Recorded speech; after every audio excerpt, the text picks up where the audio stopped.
Maybe he landed here totally by coincidence.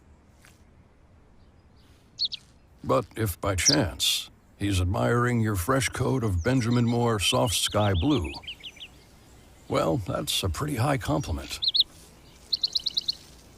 Coming from an expert.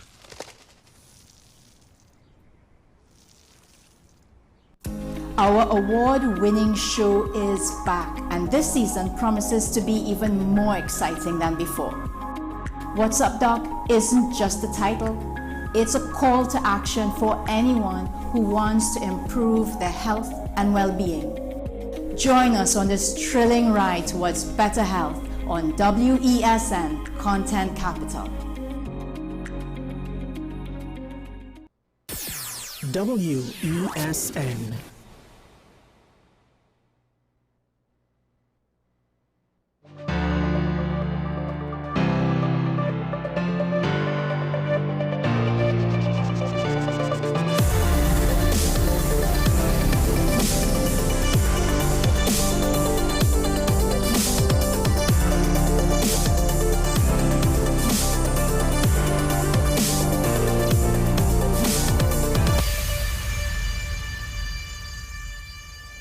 I'm Sean Michael Small, and welcome back. This is Talking Point on WSN, the Content Capital, with some very unfortunate news. In the case of the missing 2-year-old Angelo Tobias Plaza, multiple reports or multiple articles reporting the situation from different media houses have confirmed that, at least as up to now, one of the individuals detained with regards to suspicions in the little boy's death or disappearance has apparently confessed, saying that he strangled the boy. This is reported, at least in one case, as a stepfather, but I'm not sure exactly how correct that is. And now it's merely a situation of assuming everything is above board, for lack of a better way to say it, and I'll get back to that in a bit. Now the hope is, at the very least, they could find the body. Some of the members of the local community, that's the next step that they're waiting on. Now, the reason why I say, everything is above board is there's always a chance that somebody is confessing either to protect somebody else, or maybe they're just not right in the head, or what have you. And I'm not saying that's the case here. I'm saying it seems as though the police are doing their due diligence and are not necessarily going to just take the confession and automatically just, this is it, we don't need anything more. Now with that piece of information, according to reports, they are going back to the scene, re-examining the chain of events and trying to piece together properly the timeline of what happened. Which is, I guess, this is my impression on your reports and based on what some of the reports have said.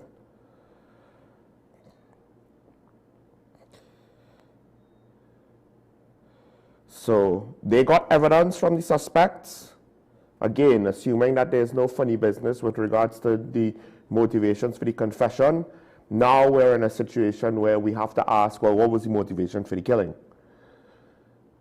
Right? Because at the end of the day, the suspects that were detained, they were all in connection with the family to some extent or another. We don't necessarily know all of it. It includes the mother and, I assume, the stepfather, right? It's a close male relative. So why? Because we're not talking about, well, he accidentally fell because I wasn't paying attention to him and I didn't know what to do because I didn't want to be blamed, so I tossed the body. No, he The reports all are consistent with one chilling detail, and that is strangled. Why?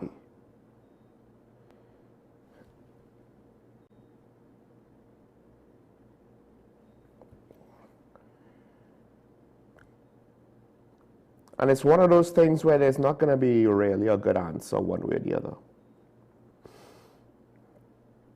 if we're honest with ourselves. And then we have to ask ourselves, is this an exception of deviance? Or is there something that we might be lacking in our societal, systemic moral compass, the values that we pass down? It's one thing when we had concerns about gang members shooting up a place, maybe hitting a child, or other innocents, but with children, we generally know, well, they should be innocent, right? But the children weren't necessarily the intention in those scenarios. It was more of a callousness, a carelessness, a gung-ho attitude that would then lead to the deaths of innocent individuals, including some of the most vulnerable. But now the Chief Secretary's words, and it's no fault of his own, but they're a little bit haunting now when essentially, assuming that there's no crazy story behind it, this individual, he did it intentionally. Chief Sec said, "We will be judged how we treat our most vulnerable." This wasn't an accident. And it's a close relative, so it's not even to say it had something to do with some sort of issue between households. And he's two, so what could he have possibly done to cause an individual to decide, I'm going to harm this child to this extent?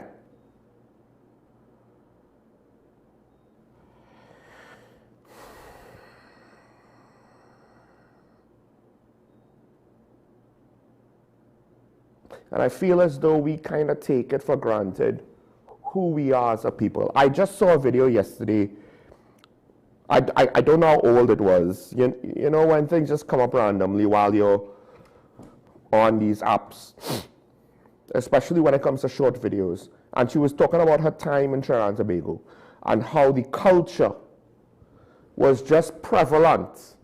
I can't remember how exactly she put it, but she saw that it was, or she felt it was important to note that it wasn't as though we were trying to put on our culture or we were trying to express our culture. It just was. And part of it was a certain degree of warmth and welcoming that you don't necessarily get, around the world. I do recall in some instances, people I know who went to Canada, that's one of the big things that they spoke about. Yes, I know we're strangers, but in Trinidad, and I have done it myself, and someone has probably engaged me in a similar manner when I was younger, right? You don't know someone, but you start a conversation.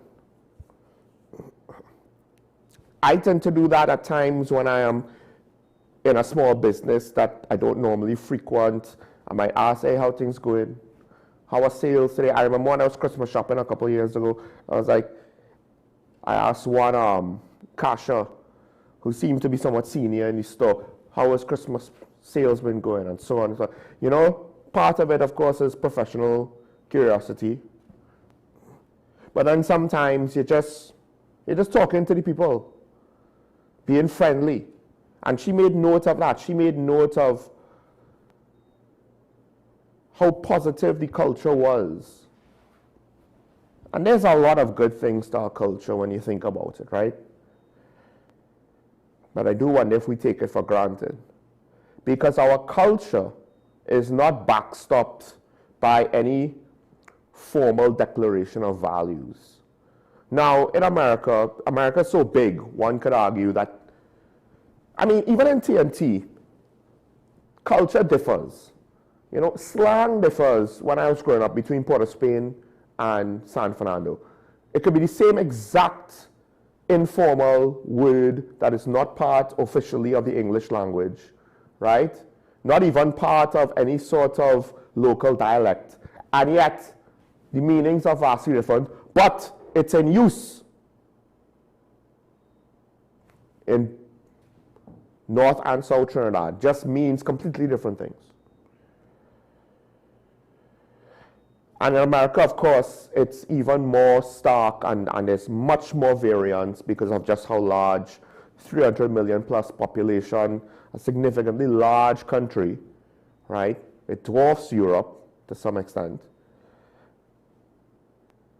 But they have a couple things going for them. Yes, they are not everywhere might be as nice, but they have a foundation of a national culture, which is almost like a backstop at the end of the day.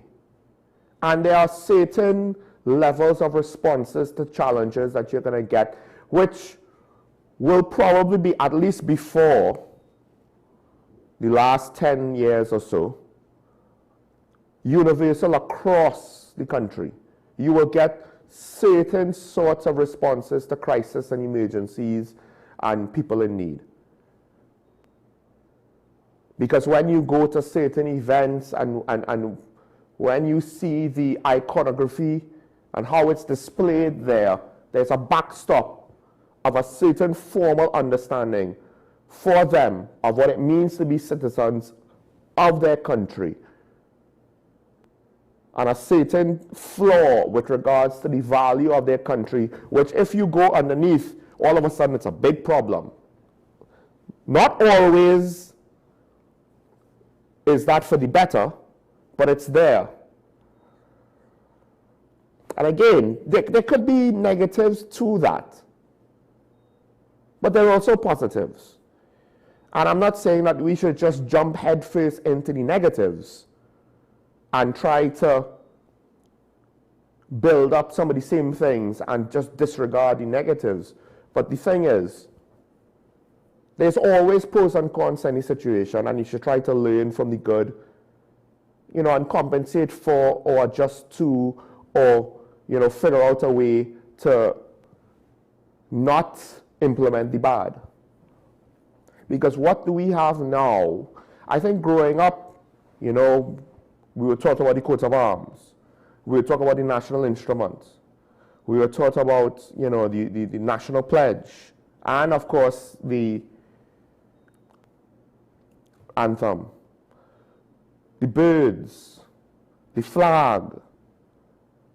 But it seems as though once you get out of primary school, depending on if your school taught you that or not, it all dries up. It's more about a performative display during Independence and Republic Day than an actual acknowledgement and respect for what red, white, and black means. And that's just one aspect of the equation. It's not the whole story. Because when you have some pride in who you are, part of that comes from having pride in where you come from and the people you identify with.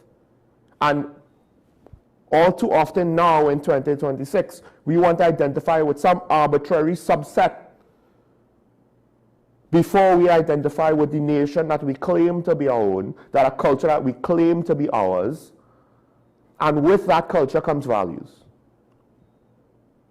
And we already, a lot of people in the modern times are pushing religion away at arm's length. And I'm not here to say that that's right or wrong. It's human. And a lot of religious people need to understand there is such a thing as pushing people away. But one of the traditional areas where we passed on values from one generation to the next has been weakened.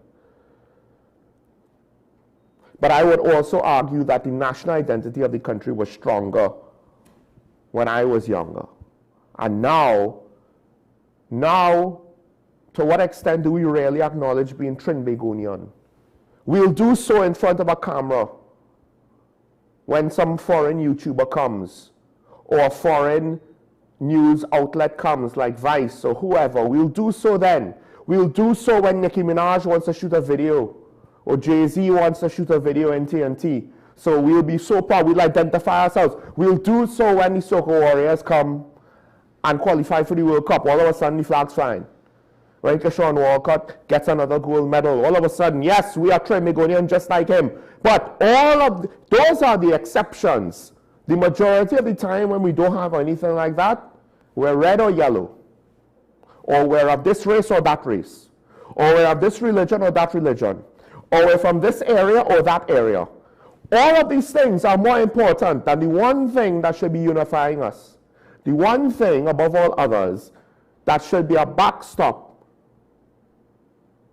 that prevents us from descending into a state with no values whatsoever.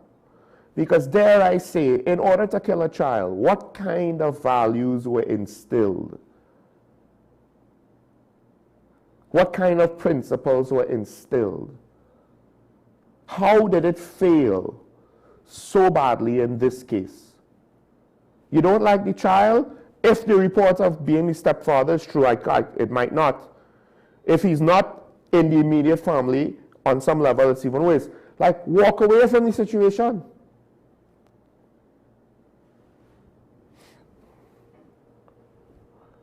I don't know if to some extent it has something to do with the immaturity of people in the modern age, and that doesn't necessarily mean that the person has to be young or old. It's just something about 2026 where we have greater access to more information, but on some level we have, instead of leveling up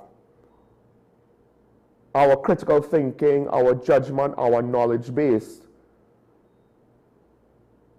we pursue quick fix hits of things that we want to hear. And at the end of the day, the end result is,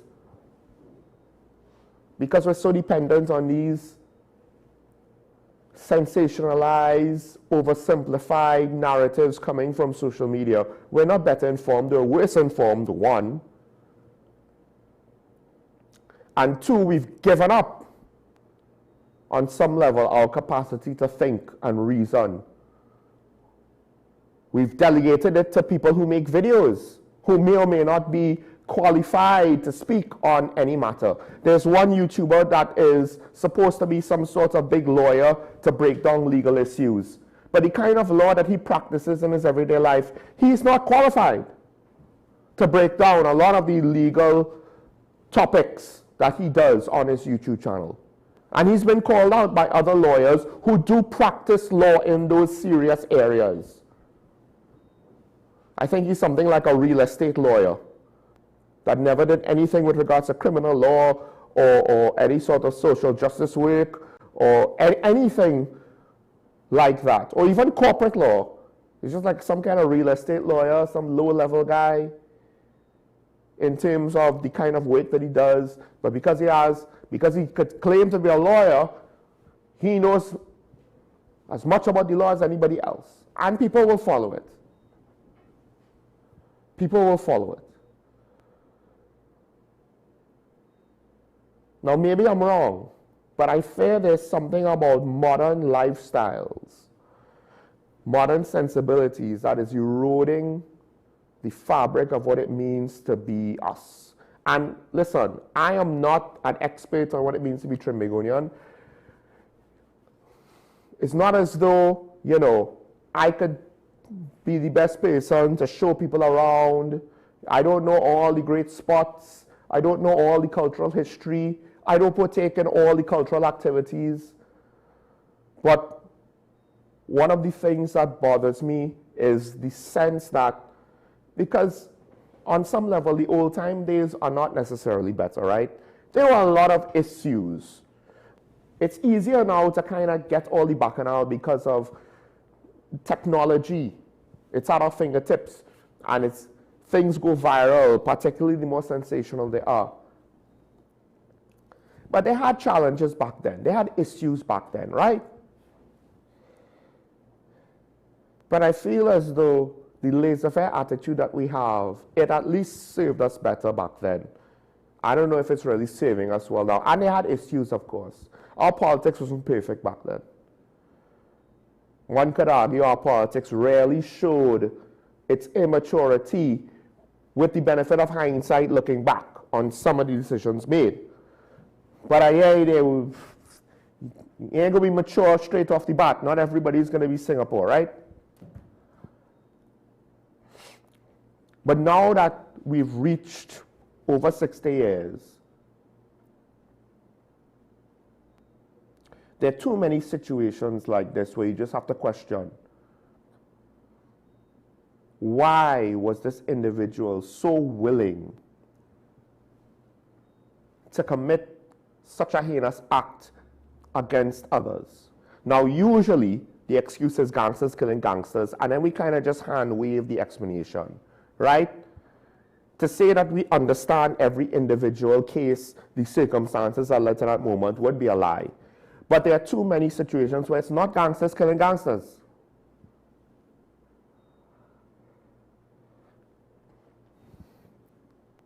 Case in point, the investigators, the file for the Samaru killing has gone to the DPP. The investigators met with the DPP, right? All of this yesterday. That's not gangsters killing gangsters. So, according to the video, it's very difficult to see where there's going to be a good explanation for that situation, right? There's a lot of questions there. There's a lot of questions with regards to police shootings. But then, go a step further. It's not just limited to violence. With regards to how the public sector is managed, how individuals treat with the issues of members of the public, how members of the public act when interacting with customer service representatives of any public or private entity. How business decisions are made, how political decisions are made, who gets ostracized, who gets victimized, who gets persecuted. How the politics unfolds, not so much on the politicians, on whatever platform they're on, but with regards to the comments you see in some of these social media political posts or videos on how combative it is. You would swear that we've been infiltrated by communists or something. And this is the 1950s. And there's a whole set of paranoia over every little thing. And we have our version of McCarthy and a Senate subcommittee for un-Trinbagonianism or some ridiculous thing like that.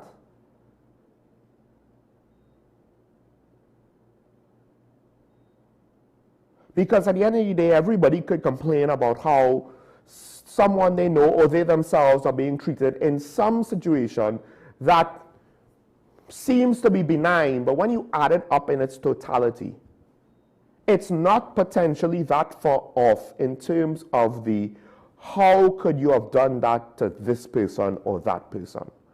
It's just that in this situation here, when you have a 2-year-old that apparently has been strangled to death with the suspect's own 2 hands, right? We're not talking about some sort of accident or even the use of a gun. No, it took a significant amount of intent and sustained intent to harm. And I would challenge people with the question, what do you think those people are doing, like the situation in immigration? Right? You might that individual might not necessarily be thinking that it's harming, but on some level you're breaking the law. And you're making a situation be unaccountable for. And on some level, unless he's a complete idiot or she, I think it's a he, but you are just turning a blind eye to whatever it is you're doing. Corrupt law enforcement officers, they know that they're harming society. Corrupt public servants and politicians on some level, some might think it's justified. But maybe that's what they have to tell themselves to not be suffering from insomnia every night. But essentially, it's sustained intention to harm.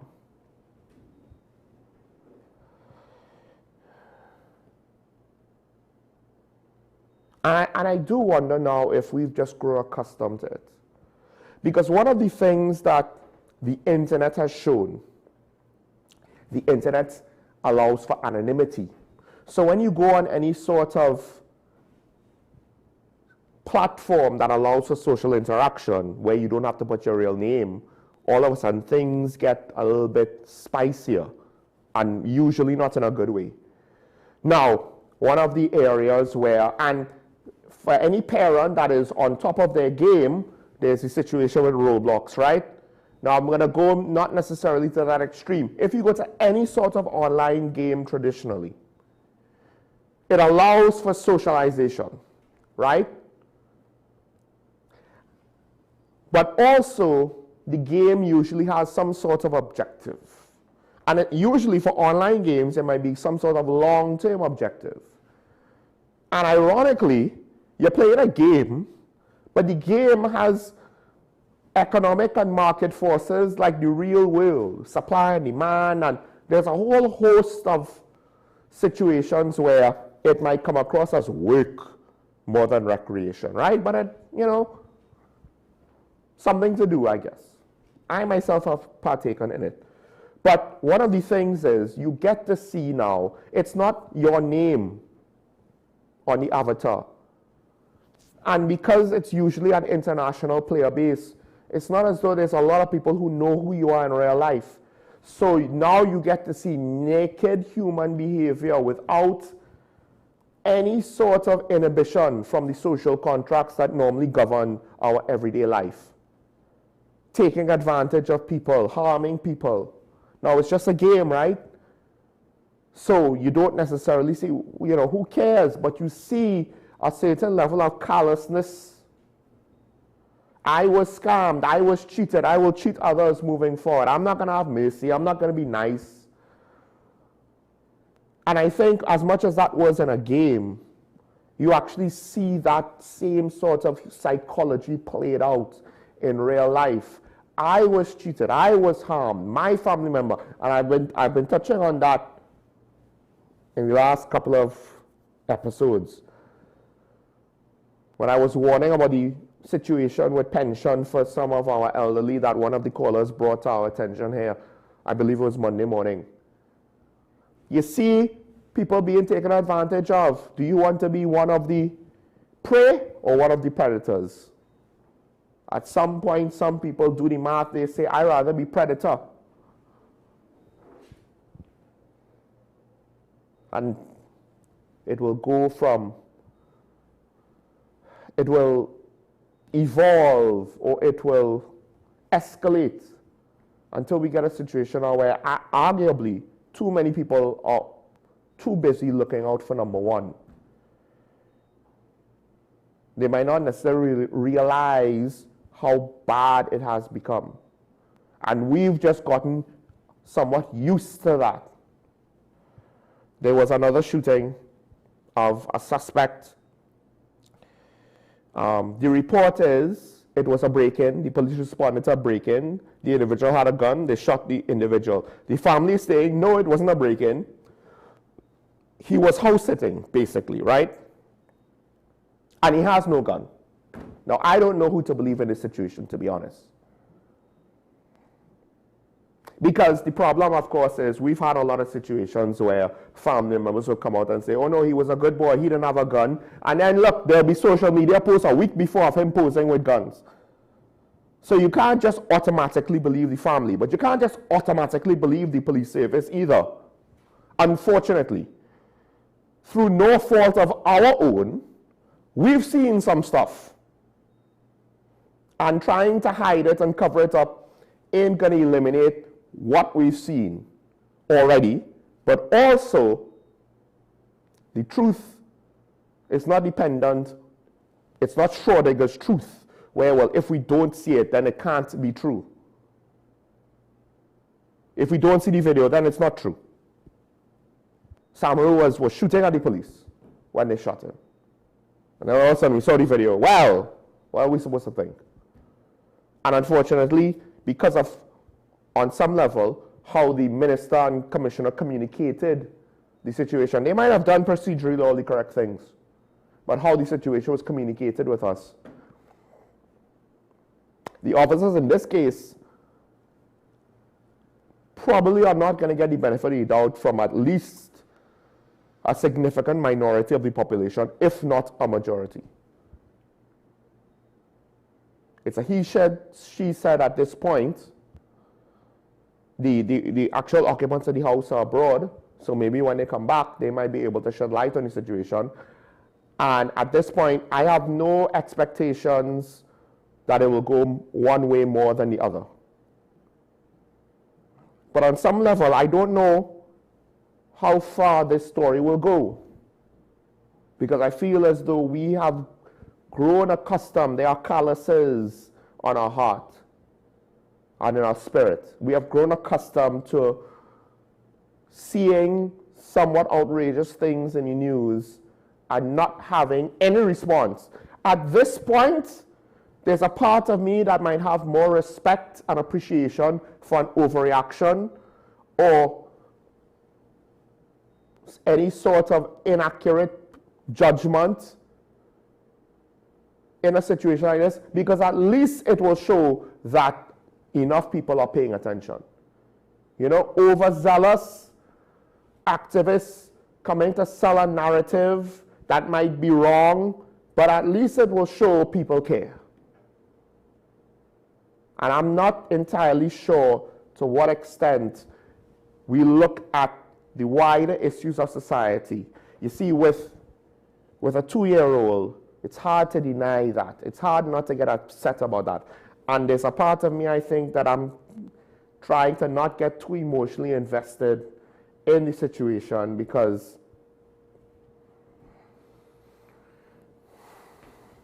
I'm sure there's a lot of people across the country, they might not necessarily do it, but they wish they could give the suspect a piece of their mind. And we ain't just talking words, but that's not the society we live in. And most people will not follow through with that sort of talk. But we will have a reaction for individual situations like this, which are difficult to deny. But to say that we rarely examine ourselves, no, we don't. Because every problem we want to treat as though it's in a nice little silo, and then we could get a nice little solution that will be a silver bullet, deal with that problem, hooray, and everything will be better. But I'm arguing, no. There's a certain level of decay in our value system and how we are able to impart that onto the younger generations, right? I don't necessarily think we did that great of a job when I was growing up, but it was good enough because we could at least see examples to follow. So even if we didn't consciously know formally, officially, what the right thing was, we kind of had an idea because we saw other people do it. You know, when I was growing up, on some level, the example of Sir Brian Charles Lara or Atto Bolden and others, it weren't just names from history that no longer mattered. And arguably, Parliament was a little bit more civil then. But now things have gone off the rails, and we don't even know if we're going to have sports stars to hopefully pick up the baton after the current crop has to retire, because Father Time always wins when it comes to that. Who are young people going to follow now? I mean, right now we're at the mercy culturally of foreign influence. Not because foreign influence is some sort of, you know, pernicious, evil intended, you know, subverting existence with some grand plan to say we will erase all of these other cultures and subvert it with our own, whatever that culture may be. And some people might lament the fact, oh, IShowSpeed came down here and look how many young people were, you know, enamored with him, wanted to follow and see him and talk to him and interact with him and were starstruck by him. Yeah, well, I hate to say it, but what are we doing? Who are our people? How are we promoting ourselves? We don't take ourselves seriously. We don't take our entertainers seriously. Our leaders don't take their responsibility seriously. People will find inspiration wherever it is that they could, that it turns up. They won't always seek it out in the places we might like. Because at the end of the day, on some level, a young YouTuber or streamer is not necessarily going to be the best place to impart moral values and life lessons. Yes, some could come from them, but a lot of them are too young to know any better. There have been many various groups on the internet that was rocked by scandal, you know, sexual abuse scandals, cheating scandals, and the like. And the groups themselves, who a lot of young people and young kids follow, they're left in a situation where, in hindsight, you know, years after the fact, they basically said, we don't know what to do. We don't know how to respond to these kinds of things.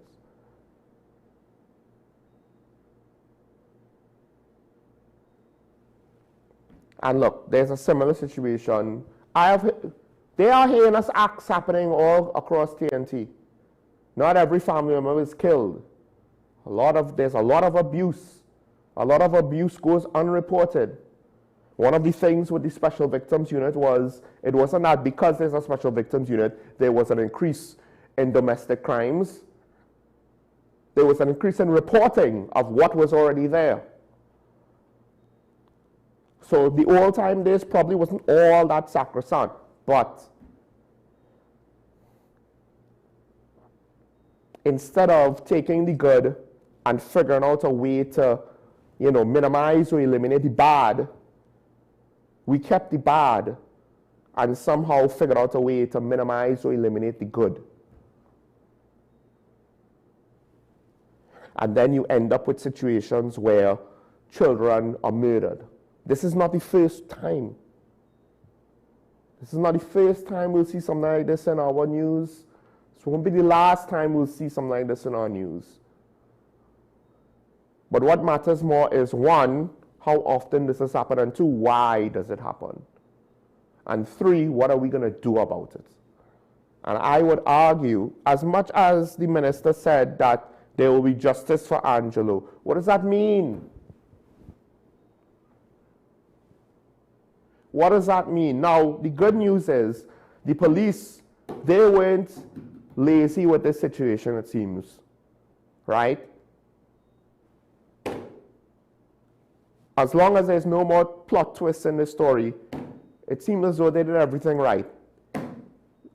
A boy was reported missing. They went on the scene. They started investigating. They started gathering evidence. They started interviewing the people involved in the situation. And of course, it came out something was not adding up. So they kept pushing and pushing and pushing. Eventually, they took 7 people in custody, and then one of them has confessed. And now they're continuing the investigations with whatever physical evidence they could gather, and now trying to piece the story together. And by doing so, it will be an example of you think you might get away with it, but you won't. Because I would assume, I would guess that this family member, he thought he was going to get away with it. That's part of the reason why he did it. And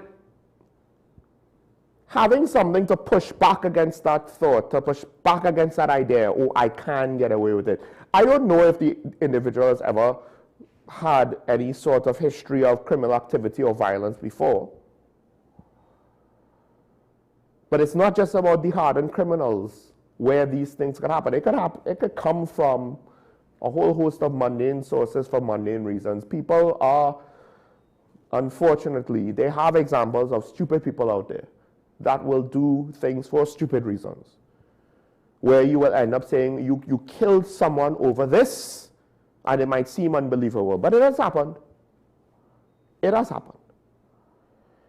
So on one hand, how the case has unfolded, this is actually a pretty good example in theory of how the system is supposed to operate. Someone does a crime, the police are able to see through the distractions and the noise and the cover-ups of the crime and get to the truth. So then there's an example, there's solid proof. Hey, it's not that easy to get away with it. Don't think you can when you want to do some random nonsense to a family member.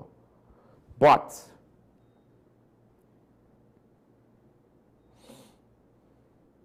what's chilling is, when it comes to these kinds of situations where some family member or friend kind of goes off and does something heinous, because again, it could be that maybe he has history of being an aggressive or violent person, maybe he doesn't. The thing is, it's a situation where when you look at murder-suicides in domestic situations, it's very difficult for the threat of the police to get someone to stop once they pass a certain point.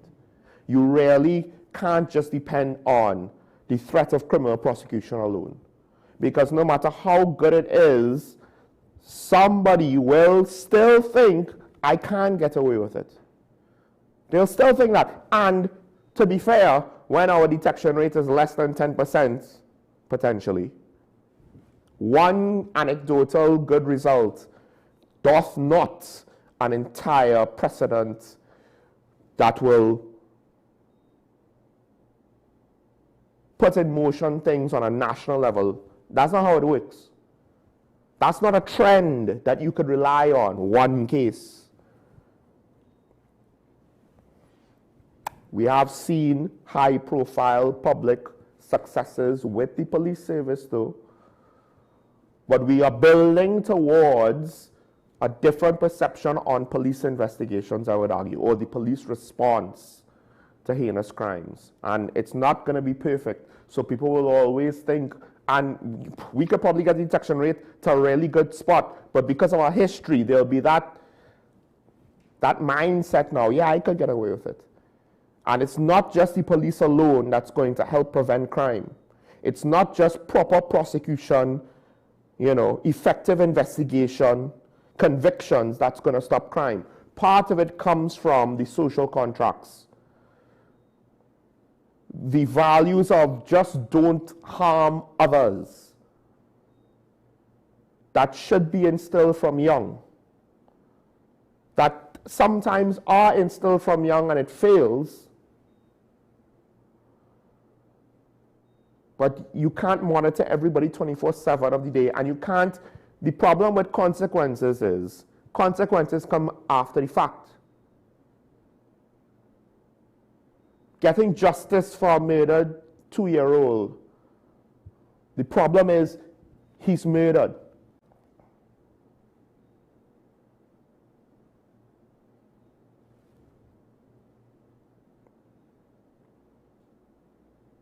There are so many things that he will never do. There are so many things that he will never be. Murder is bad enough, but murdering a child is not just taking a life. it is stripping that individual of all of their potential, of all of the experiences that they might have been able to enjoy, of all of the experiences that the world around them might have been able to garner from experiencing them.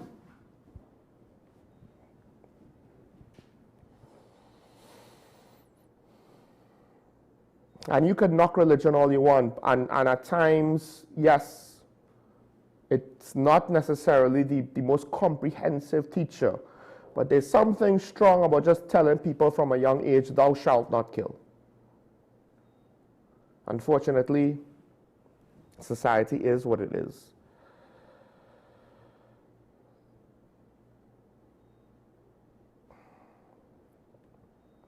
I mean, as much as there's been, I would say, successes in the police service, they were able to break up a home invasion ring. They were able to get a kidnapping ring and rescue the most recent victim the night of a kidnapping, where the footage went viral. The footage was probably going viral while she was being rescued, or even after she was rescued, how fast they moved in that situation. And then there's the flip side to that. Apparently a man called the police. He dialed 999. He reported that he was chopped, he needs help. And the police found him 36 hours later.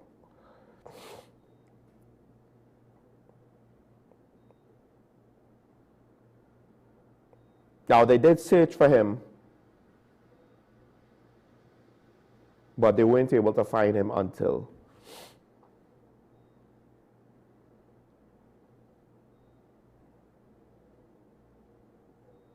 and this might not necessarily be the fault of the police per se, but to what extent do we really have everything in place? This goes back to what I said before.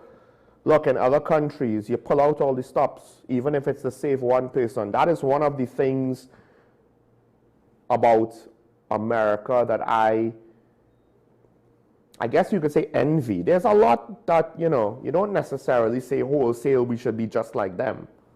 We are Trinbagonians. We have value in our own culture and our own cultural practices and so on. But that one aspect, I think more than anything else, as much as it might seem financially irresponsible, that one aspect of, listen, we're going to pull out all these stops to try to rescue you. We're going to spend the money. We're going to put the time. We're going to get the volunteers. We're going to mobilize a rhetorical army to try to save one individual, whether it is in a war zone in distant lands or whether it is a civilian lost in the woods on home soil. When they have emergency response teams to situation, it's police, there could be an ambulance, there could be fire service, and it's not perfect. They have their own problems, which we don't want to necessarily import. But that mindset, because to what extent was that a lack of resources or the systems in order to help with regards to efficient emergency response, timely emergency response? One of the things, I don't say this a lot, but I actually fear more than police response times or fire service response times, I fear about ambulance response times more than anything else. Because I have yet to hear a story that someone was in critical condition and an ambulance took them to a hospital in time to save them.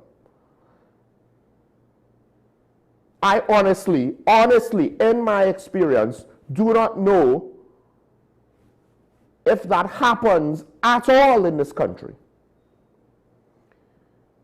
The few anecdotes that I have been told about things like accidents or that I have read in the news was about patients having to be taken to hospitals in cars. Do we have an emergency ambulance service to respond to 999 requests? I have no idea. There was a report, I believe, where the police took either a shooting victim or a suspect in the car, I think it could have been a shooting victim, to get them to the hospital. They're waiting for no ambulance. I've been told when people see accidents on highways or so forth, at times, one of my friends was like, hey, pick me up and put me in a car. Don't wait on an ambulance. Because he's seeing people fade away on the roadside, waiting for the mythical ambulance. An emergency response ambulance in this country might as well be a unicorn, or a Pegasus, or Loch Ness Monster, Nessie.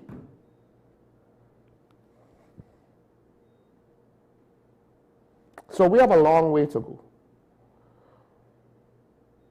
Our emergency services, our police services, etc., have a long way to go. But on some level, and this is where it gets funny, right? I feel as though we're kind of waiting. We want the country to get serious and to become more efficient and to become more effective. And basically, we want our country to build itself up, and then we'll have pride in it. And then we will look at our country and say, yes, we've arrived. Now we could take our country seriously. Because before, we're a joke. Trinidad is not a real place. Look at how the potholes, Wassa only digging up the road, and so only digging up the road, and no one is cutting the grass, and the police don't do this, and the government don't do that, and whatever.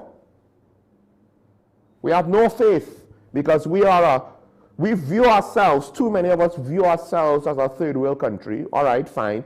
But then we limit our expectations. We limit ourselves. We limit how much effort we put into our country because we have put it in that box. Third world, less than, not others. I'm talking about us. We've done that to ourselves. But the problem is, how is something going to build itself up if there's no faith in it? Right? Because a country is not a person that could potentially defy the expectations of the people around them and have faith in itself. It's not a person. It is an amalgamation of the population. If the population doesn't have enough faith in the country, that is essentially saying that the country has no faith in itself. If the country was a person, it will have no faith in him or herself. How is our country then supposed to develop? Supposed to get serious? Supposed to get expertise on certain things? How is this supposed to happen? How is it magically supposed to develop if the people of the country do not have enough faith that it can develop and then put in the effort to develop it? Because who's going to develop it if not us? But no, we're too busy saying this political party, that group of politicians, these people who voted for this next person, it's always their fault. Let's blame this group. Let's blame that one over there. All so that we could then go home and do whatever we want except what we should be doing. And I'm not saying that everybody should get a second job with regards to construction for infrastructure projects or some sort of social work or whatever. But just having faith in your own country would go a long way. Having faith in your own country and then leaning in the direction of initiatives to try to advance the country. We have an economic issue, then change our spending habits in order to try to help the situation. We have a legal issue, then, you know what, do your due diligence. Report what needs to be reported. Don't just say, that's not none of my business, especially if you see someone getting hurt.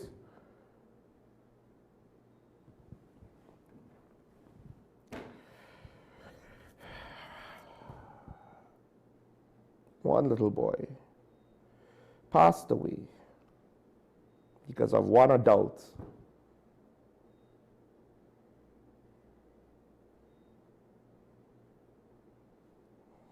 Why? Why? We don't really care or know why in this country. Do we? Look what happened to the Paria divers families. What about all the other murder victims?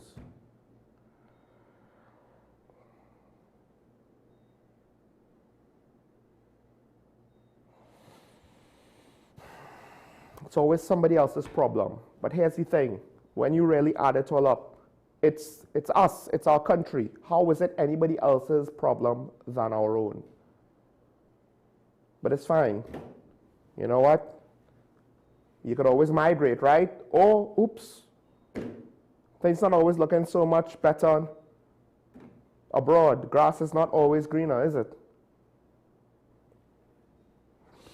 All right. Let's take a break. When we come back, there's an interesting story with regards to AI that I'll get into. Some things to consider. Stay tuned. This is Talking About on WSN. We'll be right back after this.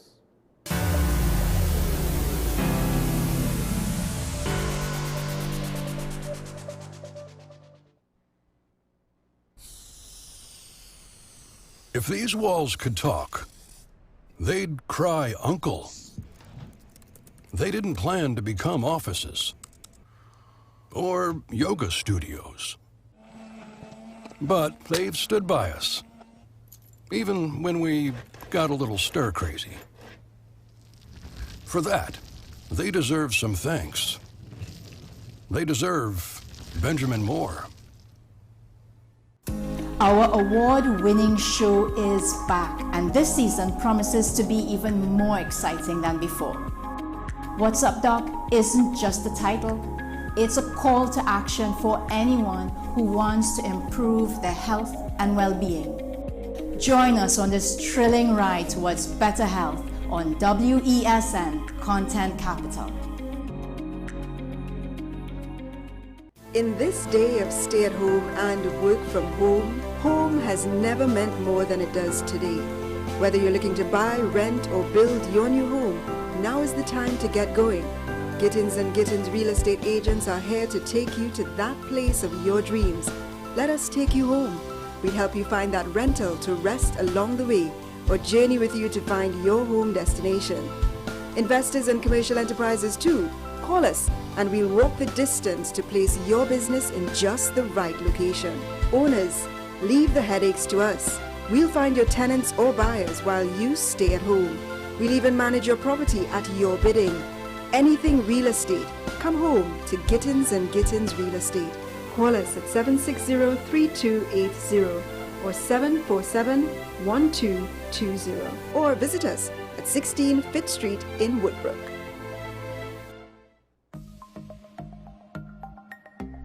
Knowing how to tell authentic is as easy as 1, 2, 3. Find it, match it, search it. Step 1. Find the style number on the tag. Step 2. Match the style number inside the jersey with the number on the tag. Step 3. Search it. A quick Google search of the style number will verify the jersey is authentic when the search results match the jersey being searched. Don't be fooled by counterfeit jerseys. Before you buy, remember to find it, match it, search it. Fan Zone, 2 locations nationwide. Center City Mall, Chaguanas and Movietown, Port of Spain. Nationwide delivery available.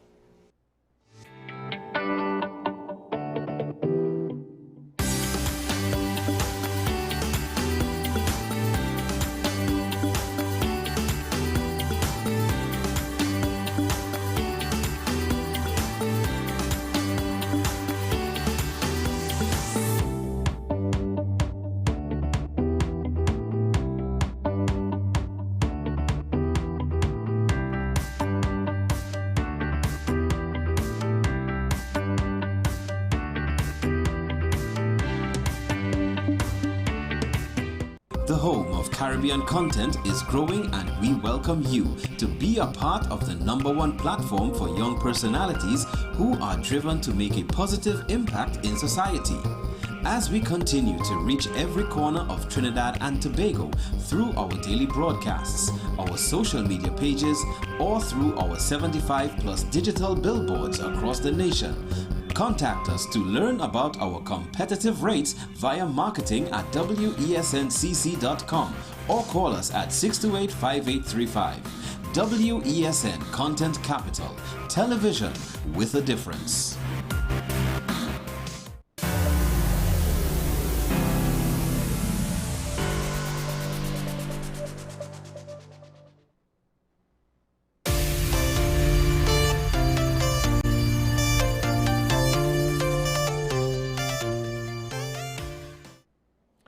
And we're back here and talking about WSN Content Capital, and one of these stories that I saw today that I found very interesting.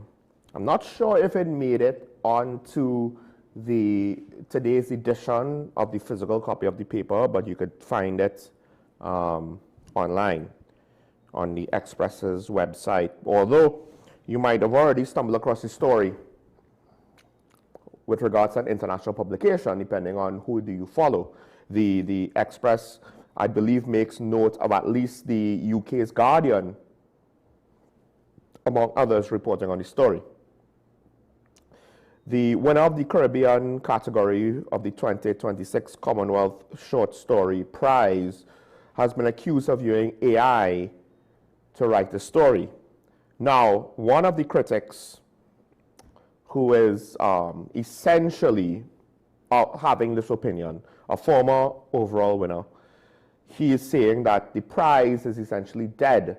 First, because of the potential cheating, which, according to his analysis, the use of various metaphors and the like seemingly are misplaced.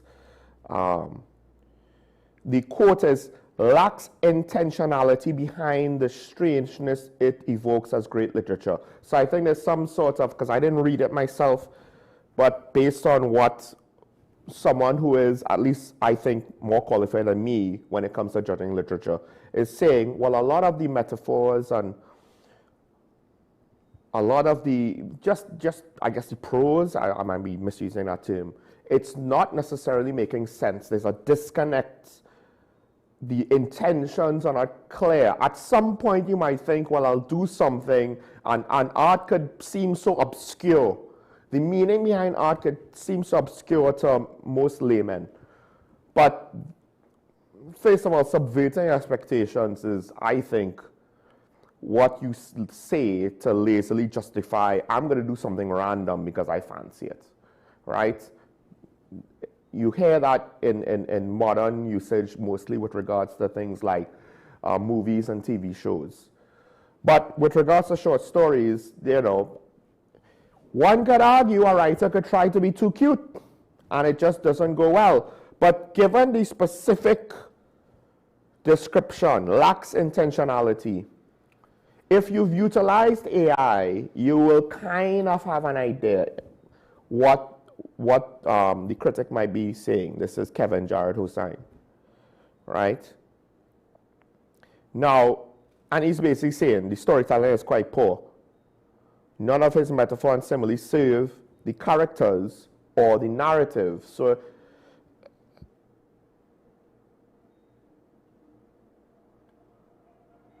the work reads like marketing speech. I think it's something similar to when I hear someone use buzzwords. I'm like, why do you have to use buzzwords? Do you even know what the buzzwords completely mean? As opposed to technical jargon for shorthand, you get a sense, because technical jargon for shorthand is, I am in this field, I'm speaking to someone in the same field, we're going to shortcut normal human language because we know blah, blah, blah, blah, blah, this will be faster. But when you go and present something to the public for public consumption and use a lot of buzzwords, it comes across really weird. Sometimes it comes across as being pretentious. And more importantly, there's always the question, do you actually understand what it is you're saying? Because it won't be the first time someone uses buzzwords to hide their lack of ability while impressing people, because, well, he must know what he's talking about. And that's when he said that the work reads like marketing speech, that's what I get from that. Because it's just like a set of buzzwords that is disconnected from reality. There's no real human intention or description. There's no human touch behind it with regards to trying to, you know, actually explain something. Because on some level, you don't want people to be very aware that you're explaining, but when you're telling a story, the people need to be able to understand the story. So you are having to effectively explain the details and the circumstances through whatever narrative means or functions or tools in order to present it in a certain way, in a certain style that it will come across as a story, not just a synopsis. But there's part two. Because the first blow, the term was a quote, with regards to the prize being dead, was the potential AI short story. The second blow was the fact that it was selected to be the winner. And there's some degree of, well, here's a quote: "A human judge should not have selected this story as a winner or a nominee in the first place. It should have been immediately banished to the slush. I believe the foundation and the judges need to apologize to the other 8,000 and change writers who submitted to this competition in 2026. Now, art is subjective, but the language is so strong, that if he is not being truthful, he risks his entire professional reputation. But he's being so definitive. He's speaking in absolute terms here, not subjective terms, and there's not a lot of room for him to walk this back. I have a hard time thinking that this is merely the mutterings of someone's individual opinion that is subjective, and there's enough room for interpretation in the actual work in question that there will be people that will disagree with him and go in completely the other direction. Obviously, you might say, well, the judges disagree with him, but the thing is, the international media literary hub, a prize-winning story published in Greendot, was very likely written by AI because the work was published in a publication. The Guardian, obvious markers of AI, doubts raised over winner of short story prize. And The Independent, AI scandal engulfs prestigious short story prize after multiple entrants accused of fabricating work. So it might not just be the winner. So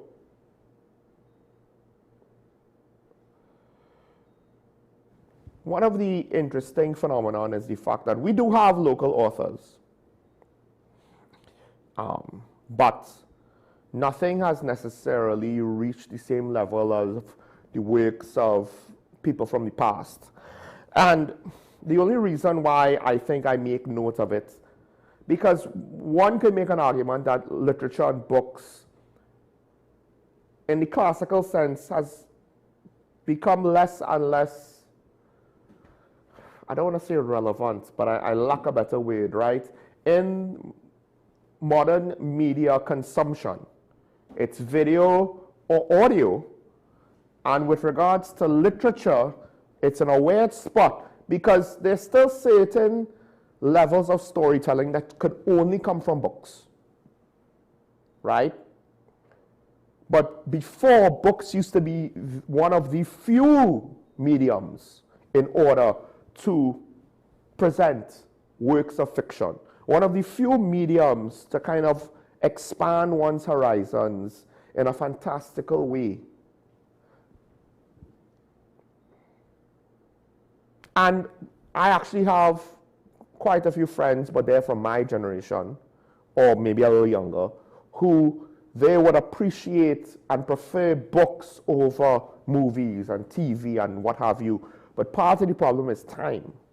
And it's not just the convenience of modern technology, but combined with the inconvenience for some of modern life. So the question, of course, now is, do we have, instead of being able to identify and try to propel our great writers of the current generations, whoever they may be, we have people who are potentially looking to grift or take shortcuts by utilizing AI But the funny part is, if you are a writer who either you might have been a successful writer before, you want to be lazy now, or you're a failed writer that is trying to find some path to success and some shortcut because you just don't have it, right? Either one. I guess one of the things is, what's funny is, you're trying to use a tool to help you, but you don't understand the limitations of said tool. In fact, even programmers and coders in high-end tech companies, and the tech companies themselves, they don't necessarily understand how to use the AI tools, so they fire some of people, productivity tanks, and they have to rehire people to try to compensate, usually at higher rates, because now you're desperate. And if you have to try to hire back the people you just fired, it ain't gonna be that easy. Maybe it might, because a lot of tech companies were trying to use AI to essentially cut their workforce. By cutting their workforce, for whatever reason, Wall Street is like, stock has to go up, right? Because you're more profitable. Except productivity and the, not just productivity in terms of how much output, but also productivity and the quality of output suffers. So Wall Street hasn't really caught up to the AI revolution either. So now here we have this whole situation where, and I think what's more telling is how it was allowed to win, right? And again, I'm going on the assumption of the former winner, overall winner, Kevin Jared Hossain. I'm going on the assumption that he is 100% correct, because again, if he himself is not necessarily being completely objective, it's going to come out. It's going to come out. Foreign publications, they're running with the narrative that this is an AI-generated story, and for better or worse, now that stigma is there and has to be dealt with.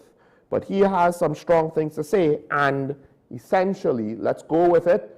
The real issue is, how do we reach the point where that was allowed to happen in the first place? And here's the other thing, because it ties back into what I just said. When you want to do things like take shortcuts, you want to win a competition. The competition has been subscribed by 8,000 and change writers, right, in 2026. 2,500 pounds to each regional winner, 5,000 to the overall winner. So the quote was wrong. It was 7,806 entries, the second highest number in the prizes history. You could take away consideration with regards to the monetary compensation or the reward for winning. Although, rough math, if you go 9 to 1, 10 to 1, it's tens of thousands of TT dollars, right? That's not necessarily small. But for the sake of getting ahead, you're potentially going to cheat, potentially not put any work, because for the love of everything that is holy, at the very minimum, I think most people that reads just enough, at the very least, could read back what AI generates for them. It's a short story, it's not a novel, and kind of see some of the potential obvious flaws, right? But by potentially or allegedly cheating in this way,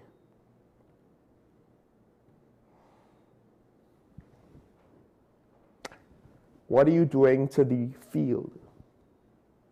What about the person who would have won if you didn't use AI?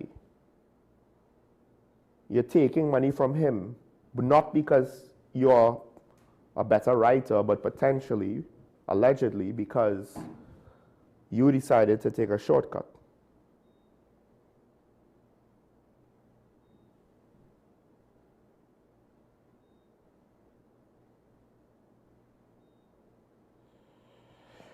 Now, according to The Guardian, an AI detection platform apparently was also utilized to show the possibility that the story was written by AI, right? Even the Express article says it can't necessarily be proven for certainty that was written by AI.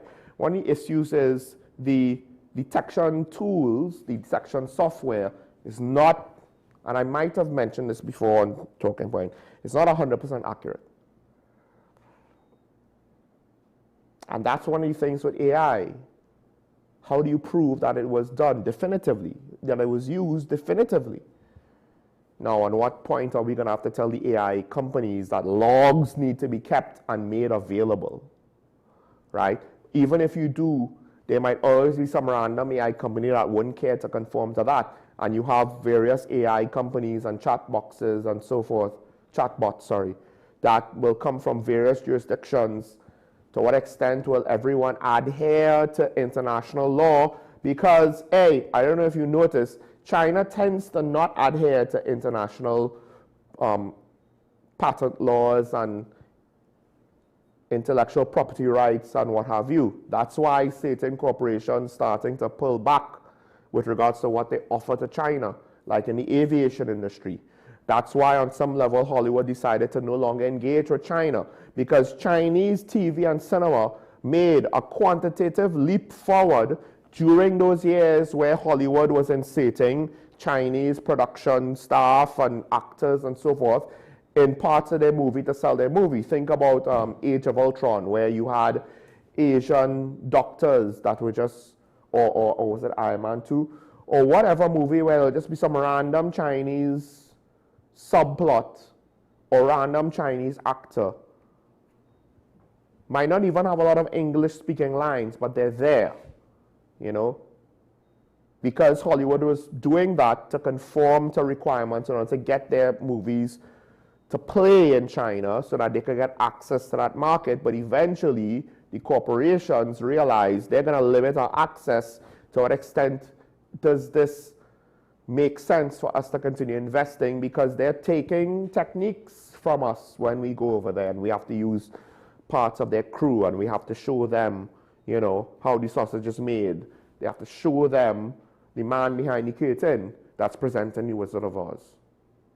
And that's why I say you could kind of see the quantitative leap forward between Chinese television productions from, say, as late as 2017, 2016, compared to 2019, 2018. So,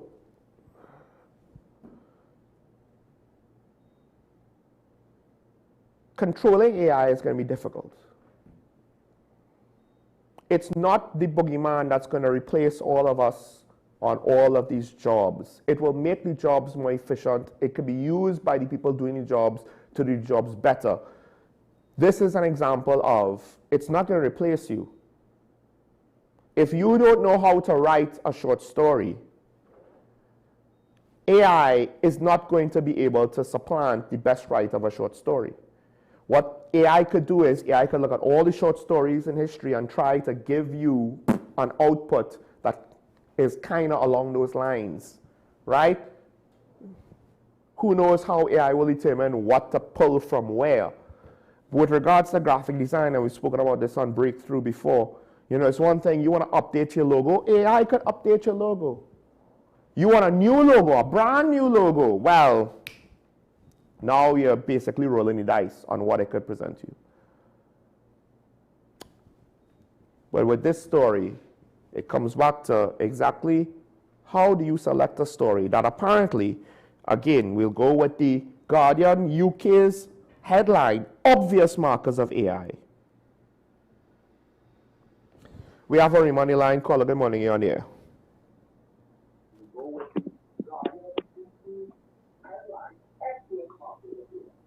Caller, good morning. Hi, good morning, Sean. Morning, morning. Yes, no, I have a little contribution to make, right? And now get back home. I was out and now get back inside. So I say I had to call the program. Now, I want to say kudos for the former Prime Minister who said that he's telling women, he's telling us to know who you're choosing, who you have in your bedroom. I want to say, now I don't like some of the things he was doing, right? But what he said, right now it should be in the Guinness Book of Records. He said women should know what man they're choosing in their life, who in their bedroom. And I will say to it too, all these young peoples and them, when you see a man with a bling bling in their neck, that is what they're running for. They like that. When they see the man with his pants, with a little buttocks outside, that is what they like. But I want to say this morning, I'm calling on the Prime Minister this morning, and I'm calling on the government of Trinidad and Tobago. I want all you to know, bring back the hangman. We need the hangman in this country, because this country is a lawless country right now. All the crime situation were taking place. All the killings were taking place. We have to do something about it. I am so distraught right now about this, the baby, the 2-year-old baby. Just sit down and imagine you is a woman, you is a mother, you is a grandparent. And if that could happen, if a man could just do what he do there with that child, oh God, anything else, he will do anything else. Just imagine, when I saw the interview 2 days ago, and I watching it, I say, here what? When I see they finish talking, and I see he get up and he went at the side of the house, I say, that's the culprit. And I am begging of the Prime Minister today, bring back the hangman, because everybody doing the crime, it alleged some of us doing the crime and we getting out scot-free. No, this is a time we have to bring the hangman and let justice begin, because not only the 2-year-old, you know, it's our children that have been murdered, right? Murdered before by fathers, by stepfather, it's alleged, right? And nothing, some of them make a little time and they get to bring the hangman, I say. I can't take it no more. We need the hangman in this country, because just now the other generation and the other generation to come, we wouldn't have nobody in this country to run the country. This little child could have been a lawyer. He could have been the next Prime Minister of this country. He could have been the President of this country, and look what happened to him. It's so sad in this country. Only sadness going on in this country. So I say, or you bring the hangman. I right now, I so emotional with what happened, what took place. Oh God, I ask in the good Lord, let that child go back in his bosom and bring him back on land. We're praying for that. We're praying for the body to be found. Thank you, Jesus. In Jesus' name I say, oh Lord, thank you. Thank you, caller. I mean, I appreciate the call. I appreciate the call. Not everybody's going to be following the story. You might see the headlines, get a soundbite from the 7 o'clock news. I appreciate the willingness to want to speak on it. I appreciate the strong opinion on it. Now, usually, this is where I will go with technically the death penalty is still legal and it's not that it has to be reinstated. But let's go beyond that now. Because on some level, while I could argue the semantics of, well, technically the death penalty was never removed, it was always here. Effectively, it's not. Effectively, we don't have a death penalty. We technically have it on the books, but effectively we do not have it. Now, there is a small subsection of the population that does not want to see hangings, and that's, from what I understand, for religious reasons.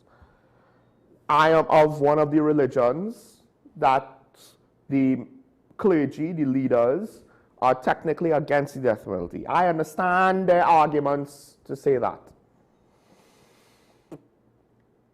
If I literally had the deciding vote, I don't know on the issue, I don't know where my vote would lie, right? But I think on some level, the country has determined this is what the country wants. And I want the country to get what it wants. How to do this? Because, and one of the things that, because I was thinking about it, and then the caller said, you know, there have been other children murdered.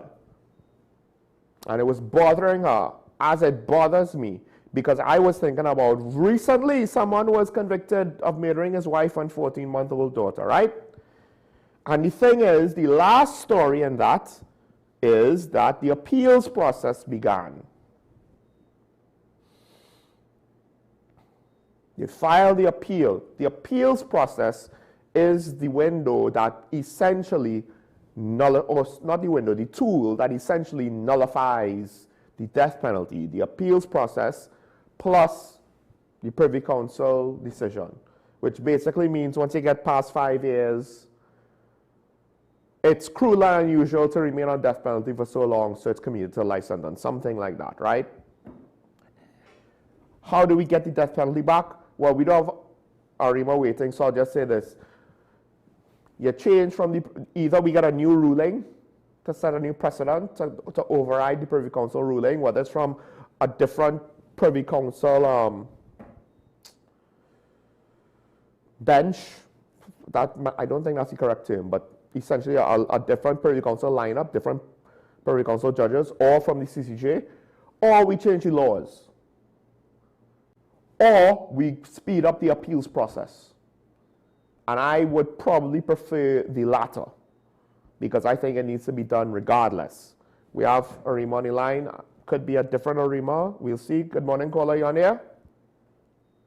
Michael Small, good morning to you. Morning, morning. I want to talk about something that is still in my head. When last you passed on the bus route? The bus route? Yeah. I only cross it in one specific point on once a week. So I can't say that I drive on it, obviously. Well, you see from El Dorado, where the children in blue go all the way down to the Mount Hope Hospital, the amount of garbage it has, especially plastic bottles. Gosh boy, El Dorado Junction, Tanapuna, especially by where Wassa is on the outside there, going down Curep. When you reach Bangladesh just before Wassa, gosh boy, it'll be disheartening. Right in Bangladesh there, just after Wassa Compound, where the school fence borders Wassa Compound. When you look inside of that compound there, you're seeing 3 little houses, which is 3 squatters living in the school, which is just obliquely opposite to the St. Joseph police station. And when it was the state of the amount of garbage there, brother, I ain't lying. When I listened to the news last night and I hear they talk about the IMF report, and today I listened to Roger Hussein talk about real GDP per capita, and all this other nonsense. Because on the ground here, we're not feeling no effects of economic growth. As a matter of fact, our standard of living and our quality of life are going in the same direction, which is down. And then when there was immorality in this country, the morals and the values, as the old lady mentioned it just now, with the pants underneath the bottom. Watch out the hairstyles of some of the children too. Because in my time in school, which was just generally, although I'm in my early 50s, I had to visit the barber at least once for the month, sometimes twice. And when I watch the hairstyles and how the children carry about themselves, I just ask myself the question. These are the people that had to work in this country to pay my pension later on, by your God. So I would like you to make a call because I see they have a new national program for public spaces. It's a NPOPs. Yeah, the national program for the upgraded of public spaces. And I ain't seen no upgrade in the public spaces at all. So with all the audits that they had in the CPAP and they sending home the 10,000 people and then the IMF and everybody saying, oh, our economics are on the up. We looking socially, where stand, where quality of life is concerned. We're not on the up, you know. We're on the down. Have a good day. Good program as usual. Thank you, caller. Yeah. The thing is, so that's at least, I don't quote me, but I believe the priority bus route is a national issue, so it'll be under not local government bodies or the local government ministry, but Works and Transports. Ironically, just today in my area, I saw local workers. So I don't know if it was corporation workers or if they were from the new program, right, that the Minister of Local Government spoke about. I believe she's the one that might have mentioned it. I think it was Minister Amin and not Minister John. So we saw people doing work, you know, the grass cutting and the like and the sweeping and the so forth. And it wasn't an excessively large crew, but it wasn't like 2 or 3 people, because I've seen that once they got rid of the CPAP, I saw like a situation where they had like a work crew of like 3 people kind of coming out for a few days, for a few weeks. But this was like about 7 or 8 people. Everybody was working. It actually did kind of, I was happy to see that, essentially, because 1, the work is getting done, and 2, hopefully it means that there's budget and having people on payroll to do the work. But the whole IMF situation, yeah, that's a whole set of political what have you. I agree with you. There are too many people that can't afford, they just can't afford.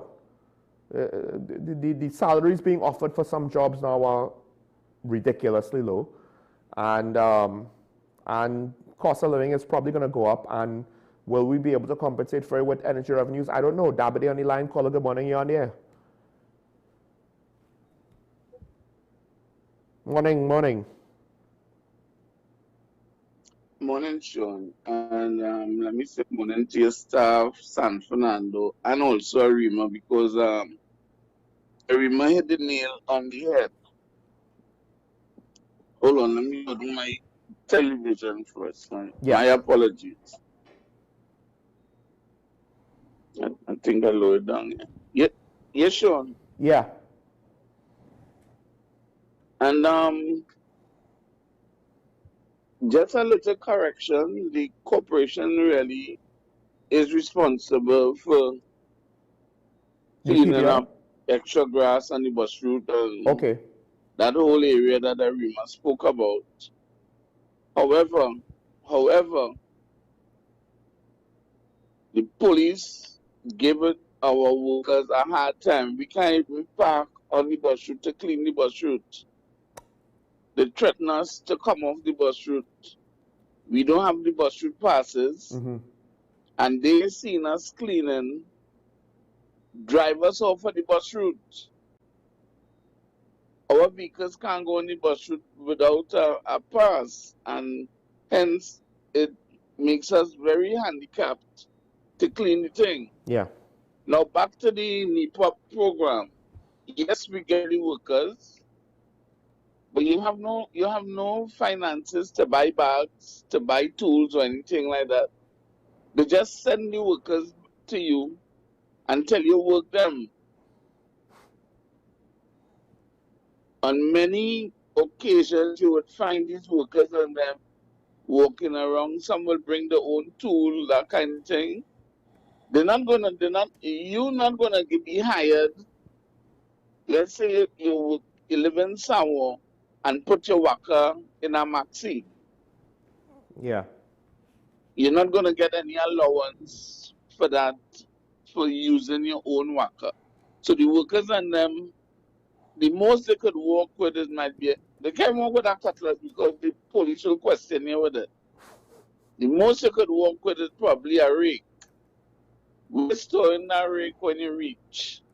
Sean, it's too much problems. And I think that that program needs to be thought out carefully and some allowances be made to provide tools, the right equipment for the workers to work with. Sure, not even garbage bags you're provided with. Not even garbage bags. So the workers and them need gloves, they need garbage bags, they need the necessary PPE and that kind of thing. Mm-hmm. But let me assure Arima that although the corporation is short of funding and that falls under Tunapuna Piako, that he will see a difference in the next 2 weeks. But it is very difficult to even manage your workers and manage your resources. The main Port of Spain said they had money to pay salary. Yeah. So that is one of the first thing, priority payments you'll have to put away, salary and wages.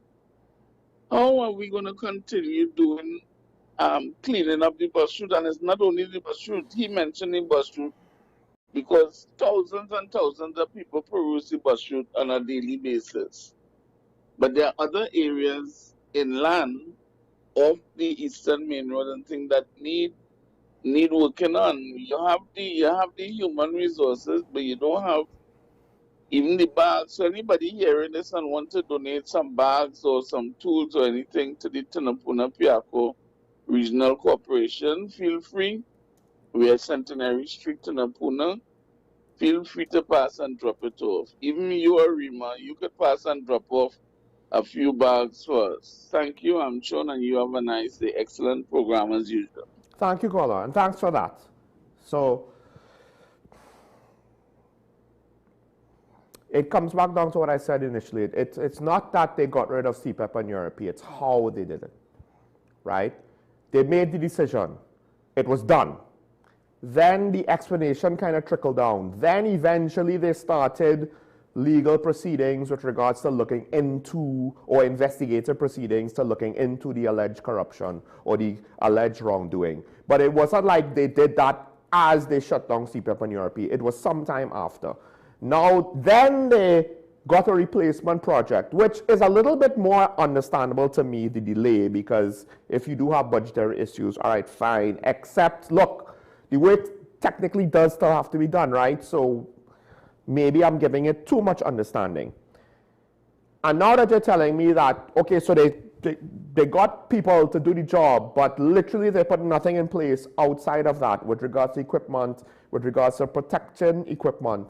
Because yes, if you take your worker under those circumstances and something breaks, you ought to fix your worker. That's a hell of a way to live, having to have the tool to do the work for someone else, and then you have to be responsible for upkeeping that tool, fixing that tool. That's going to cut into the whole salary of what you're doing. That's not how this thing works, right? And then what happens when you go on vacation? Your tool goes on vacation too? So that suggests that this was all rushed, that this was all.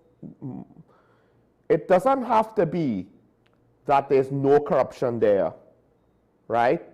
There could have been corruption there, and it's still on some level politically motivated. Because if you were trying to treat with a real issue and that was the only motivation, then one would hope you would treat with it properly. So you get rid of the bad apples, you investigate the bad apples, you figure out a way to retain, if possible, the good ones, the ones that are actually working, right? The ones that are actually being productive. And if there's a lot of technicalities making that difficult, you resolve it as soon as possible. You don't take your time. And then on top of that, drop the ball when you actually implement the thing that you were taking your time on. So it suggests to me that there was a lot of politics involved and things were not well thought out. And there were probably a lot of hasty decisions and course corrections and, this is unpopular, well, then we have to do that. And this is where on some level, one of the reasons why to politicians, the public doesn't seemingly know what they want. It's because leadership does not know how to properly explain things, manage expectations, lead. Because the closest thing, look, the leader of the country is the government. That's the whole point. You make decisions, you make policy, right? You enact laws. You potentially make proclamations on what you hope would be various issues, directives, whether formal or informal, whether you have a mechanism for it or you just have a sentiment that you hope the public will adopt. Yeah, the government is the leader, and the leader of the government is the leader.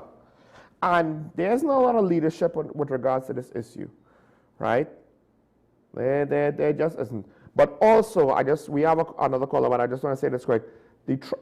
So if it's just grass, that's one thing. If it's trash, literal garbage buildup, it goes back to what Mr. Sanfana is saying. And while I did say that recycle techniques are not necessarily efficient enough, that doesn't mean that we shouldn't try. Because I was trying to say that at the same time when he called in on Tuesday. We do have a need to try to minimize our garbage. If we do things correctly, we might find ways where not only do we be more environmentally friendly, but it will save us money, potentially. Have we looked into it? Probably not, because again, most things are more about politics than about good policy decisions. Kunupi on the line, caller, good morning, you're on the air. Hello? Morning, caller, you're on the air. Morning. Morning. Okay. Go ahead. Yeah, go ahead, caller, go ahead. Hello? Yes, go ahead, caller. Yes, good morning, Sean. Morning. Good morning, Sean. To the callers and them, right? If you listen to the callers and them, police, everything is police, this, police, that, right? And the fact that yes, we have deal with the police, you know. We have to deal with the police.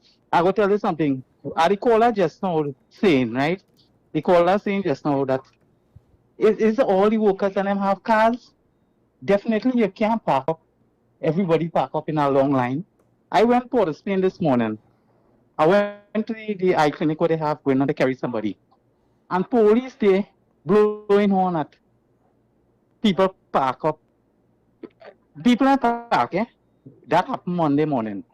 And the police go on there now and they're doing their work. Mm-hmm. Police do the work. I not a likeness for police, you know. But the fact that sometimes you just have to allow the police to do what they have to do, because it's not just about what you're doing. It's their job to do for other people. By saying this, I remember going up Maracas, right? And there was one person doing some cleaning by the gate. Remember the gate down there? One lady I see, and she have a car parked there. But the problem is that she have a driver, right? The driver sit down in the car watching this good lady working and thing. I figure it's she husband, right? Oh gosh, well help the lady and get out of there fast now. But you park bad, right? Coming back from dropping off the people, because I didn't stay there. Coming back on the flyover by Grand Bazaar. They're painting the wall, right? If you see car park up on the flyover itself, you will tell yourself something happened there. Each worker have a car. You understand? And it's a problem to other drivers. And you know we train macro traffic, right? Mm-hmm. You're wondering what's happening. So my point is, police do what is he really saying? But we need to understand that, oh gosh, on the highway, on the bus route, you can't just park a long line of cars like what's going on this morning. And it's sorry to say, because I could tell you some years ago, police does do this. The reason why police do it, because they want you pay them privately to come and secure the traffic moving and things. They will bully you and tell you, hey, you can't do that, that's illegal. You can't park here just for this little money. Mm-hmm. So it's a whole set of scenario. But the people who doing the work, oh gosh, the fact is that you can't have a long line of cars, 10 cars parked up, and you have 10 people working. Right? Sorry about that, but it's facts. It's facts. Yeah. Right? Sean, good program. I have more to say. The callers have to understand some things what they'll be saying. Okay, Well, thank you. I mean, I might have an explanation for you, but thanks for the call, listener fair. Here's the thing. I get exactly what you're saying. So now you have a chicken and the egg scenario, because what could happen is the police will have some amount of experience of witnessing and having to deal with exactly what you just said. The mistake is not being able to exercise judgment and not just going to the immediate conclusion or to assume we have to just go to this immediate conclusion. Why do I say that? Because we don't know if all of the workers are looking to park their cars on the bus route. It could be a minimal number of cars. Now, you are correct. If it is that you have a work crew and it's 10 to 20 people and they all have cars and they want to park on the bus route, that makes no sense. Even if it was allowed, to be honest, that just makes no sense. If I was in charge of that crew and I just watched 20 cars having to park, I would be like, oh, this can't be right. This can't be right. Just the sheer number of cars that we have is going to make things difficult, because it's going to be someone 20th in line that now has to walk to the work site potentially, unless we're parking right on top of the work site. Like, it just seems impractical.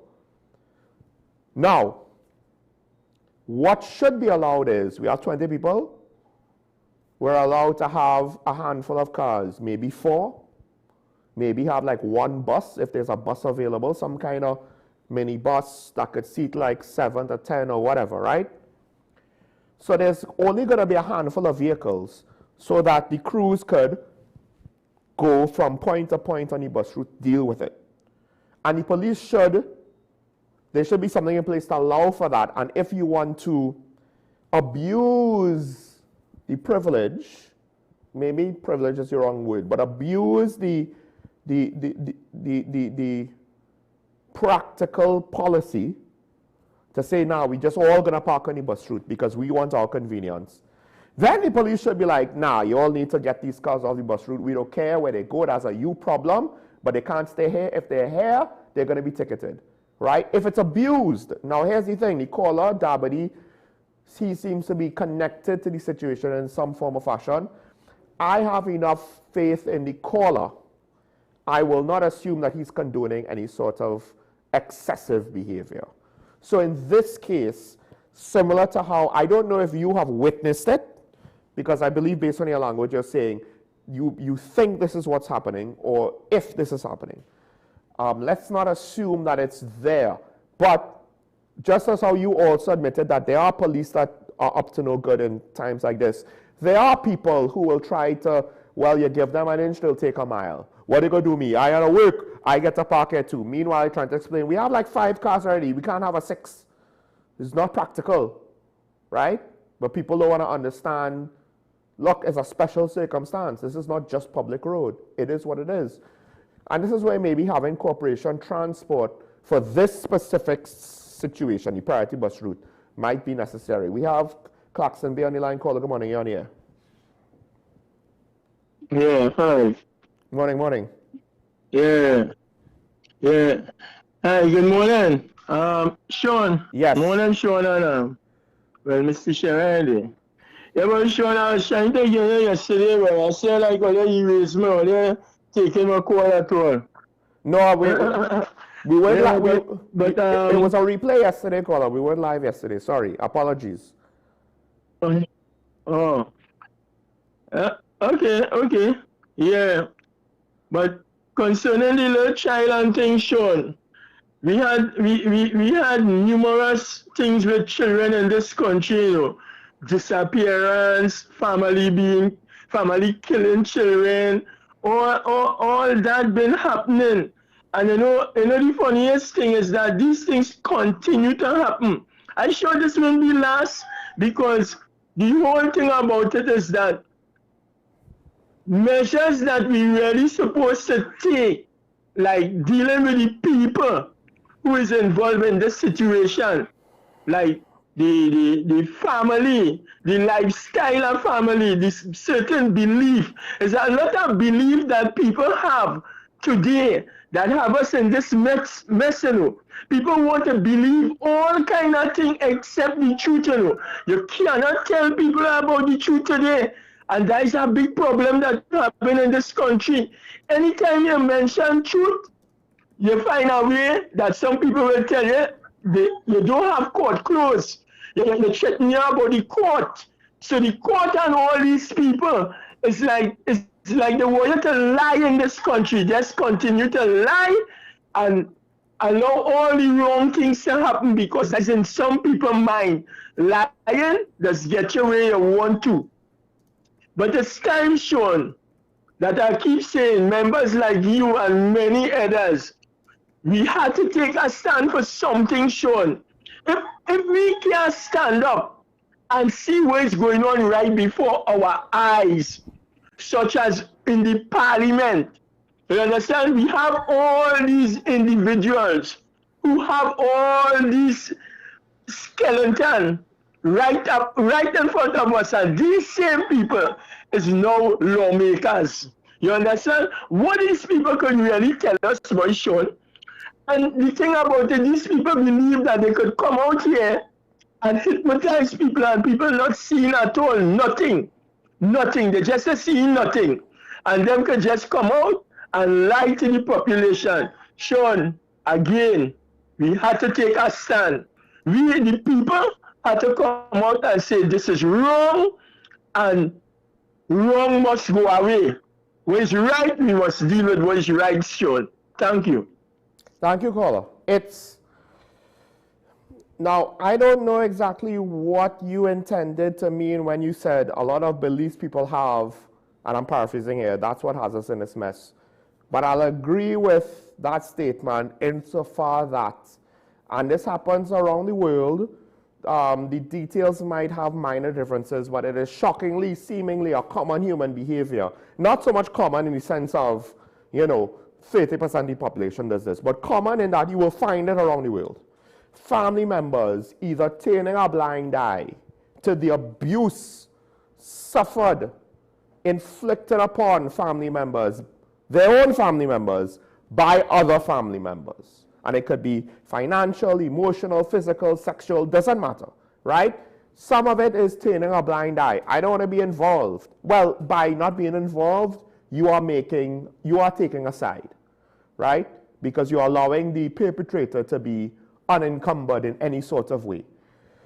But also there are situations where at times they might even try to cover up the abuse one family member inflicts on another family member. And it's not just rich people who don't want to be embarrassed. It could be poor people as well. There's something about a certain belief with regards to, I don't know, how they view family members and how they, and the morality they have with regards to their own family. It's like, what are you going to do? You're going to ostracize him? His blood.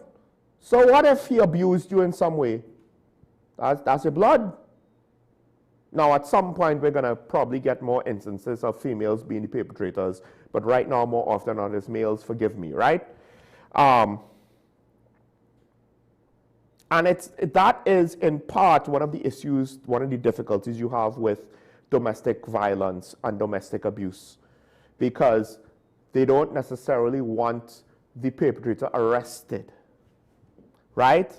In that case, the victim and all will either turn up, in a way, kind of half turn a blind eye because they want to go to the police and they want the police to do something, but they don't want the police to arrest.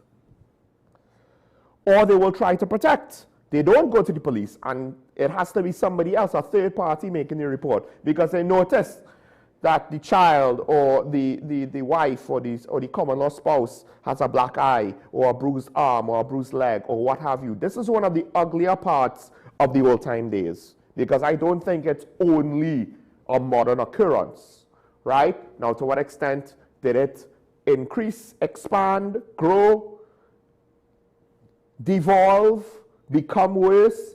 I don't know, right? Maybe it wasn't quite so bad in the past, but you hear some stuff, I almost said a bad word. You hear some stuff now from some of the old folks about various things that was done, not done, what have you. You know, But some of those stories, they persist, and we want to think, oh, we're in such an enlightened time. Not necessarily.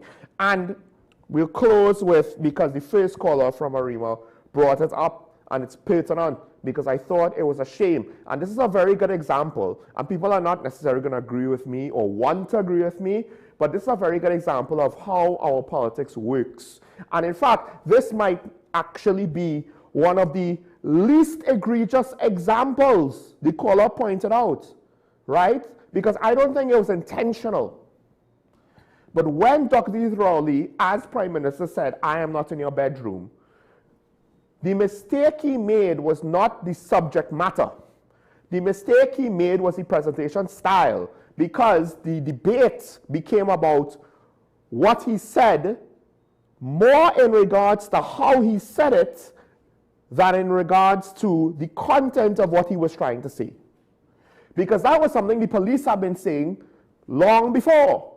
And people seemingly don't want to hear it because they're like, you're just making excuses. No, it's not. I just spoke about it, right? How difficult it is to deal with domestic situations, in part because the value systems of some families they prioritize the wrong thing. They think that they are doing what they're supposed to do. Family sticks together. Family sticking together to cover up abuse because you don't want to ostracize family. Is that right? Where are your priorities in your value system? And as the caller rightfully said, what Dr. Rowley was pointing to then in a very not diplomatic way, not the most diplomatic way, and unfortunately, he had to understand that his reputation will precede him when he makes statements like that. It is what it is. But the point that he tried to make was, when he said, I am not in your bedroom, I am not there to monitor your situation. I am not there to be responsible for you and the choices you make. And by extension, the implication is the police are saying similar things. But because of how it was communicated, now it became an issue. You heard what he said? You heard what he said? As opposed to the very real issue of how do we help deal with domestic violence situations properly, responsibly, effectively. Part of it is what I said at the top of the show. On some level, you need to have a value system to work on the other end of the problem. Consequences on this end. And if we want to rely on it alone, the problem is, well, to suffer consequences, you have to do the thing. You have to commit the crime. You have to commit the murder to get there. So we need something on the other end, the point of origin. When you're young, you ain't got consequences. You can't have children in primary school suffer consequences for crimes that they, statistically they may or may not commit, right? So we go to the murder rate and say however many percentage of the population commits murder. So we just take some 10-year-olds and throw that fraction of the 10-year-old population into jail. No, consequences comes after. We need something at the beginning. We need something that we can instill in people. Something responsible, yes. I'm not talking about propaganda and brainwashing. But I'm talking about, hey, this is our values. This is why we have our values. This is why it is important. Because a lot of the times, people, they might be educated academically, they might be successful, or they might not. They might be at the top end of the economic bracket or at the lower end. But a lot of the times, people make stupid decisions because they don't know. As I said about streamers, that's where a lot of our young people are going to learn how to interact socially. But they're trying to learn from people who don't know. And a lot of people, they don't know. Like, what do you do if you have a son that abused your daughter? What do you do? Some people might say, well, I protect the daughter and I get the son arrested. And some people will say, but that's my son too. And aren't you supposed to protect your child in everything? What about if the daughter financially abused you and your spouse? But as your child, they stole from you, but what are you going to do? That's your child. That's the parent of your grandchildren. You can't ostracize them. Are you willing to do that? But on some level, building up a proper value system will allow people to understand, to reason it out. Yes, but I'm being abused. This child doesn't care about me. They are victimizing me, and I am holding on to some shred of hope to maintain a relationship that only exists in my mind. And that's just one example. So what happens now, going back to the point where it's an example of poor communication? In this case, I actually think Dr. Rowley meant what he said. He wasn't saying that because of a political agenda. But a lot of times, we get a lot of political agendas that further muddy the waters. Regardless, though, the whole thing with CPEP and URP, and I've said this time and time again, you could do that. You could shut it down. You could deal with the corruption. It's how you communicate to the public about it. Because there are already parts of the country, obviously more traditionally PNM strongholds than UNC strongholds, right? Maybe some of them are the swing districts, but there are already people in parts of the country that's looking at the current government and they can't help but feel disappointed. And I would say a lot of that is not necessarily the choices that was made, but it was about how they communicated them. Right? And at the end of the day, there's another aspect to this that the caller from Arima pointed out. You had to be responsible for the choices you make, for who you let into your life. Because we take it for granted that the people who are in our lives will not harm us. And that's some of the mistakes that the parents make when they allow their children to victimize them or victimize each other.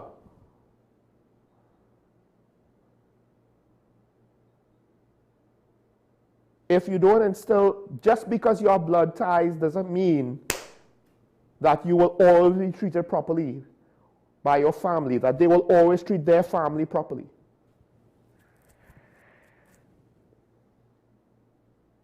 And if we fail to truly impart values, the problem is not just, as one caller from Maraval said a couple of years ago now, we might lose a whole generation of young people. We just might have already lost them. Huh? That's the scary part. It's not even up to us anymore. We might have lost them. They're gone. Only by the grace of God will they be able to find their way, make their way through life into a more constructive path, because society failed them in that regard. But think about it this way. It's a snowball effect.